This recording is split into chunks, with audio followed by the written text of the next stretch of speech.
বর্তমানে সোশ্যাল মিডিয়ায় ভাইরাল হয়েছে অভিনেত্রী কেয়া পায়েলের নতুন কিছু ছবি, যেখানে একেবারে ভিন্ন রূপে এবং বোল্ড পোশাকে তাকে দেখা গেছে। আর সেই ছবিগুলো প্রকাশ্যে আসার পর থেকে নেট দুনিয়ায় শুরু হয়েছে তুমুল আলোচনা। ভাইরাল হওয়া ছবিগুলোতে কেয়া পায়েলকে দেখা গেছে আগের তুলনায় অনেক বেশি গ্ল্যামারাস স্টাইলে।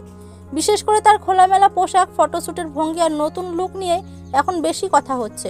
অনেকেই বলেছেন ইচ্ছা করে এমন বোল্ড অবতারের সামনে এসেছেন তিনি, যেন নতুন করে আলোচনায় আসা যায় এবং সোশ্যাল মিডিয়ায় বাড়তি প্রচার পাওয়া যায়।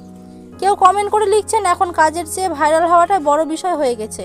আবার কেউ বলছেন আগের সেই সাদামাটা কেয়া পায়েলকে এখন আর দেখা যায় না। অনেকে এই ধরনের পোশাককে অতিরিক্ত খোলামেলা বলেও মন্তব্য করেছেন। এদিকে ছবিগুলো এখন ফেসবুক, টিকটক আর ইউটিউবে ব্যাপকভাবে ছড়িয়ে পড়েছে।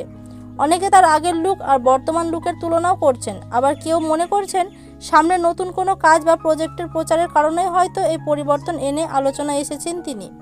সব মিলিয়ে কেয়া পায়েলের এই নতুন অবতার এখন নেট দুনিয়ায় অন্যতম আলোচিত বিষয় হয়ে দাঁড়িয়েছে। তো দর্শক, আপনার কি মনে হয় কেয়া পায়েলকে এরকম পোশাক পরা কি ঠিক? কমেন্টে জানাতে ভুলবেন না। ধন্যবাদ।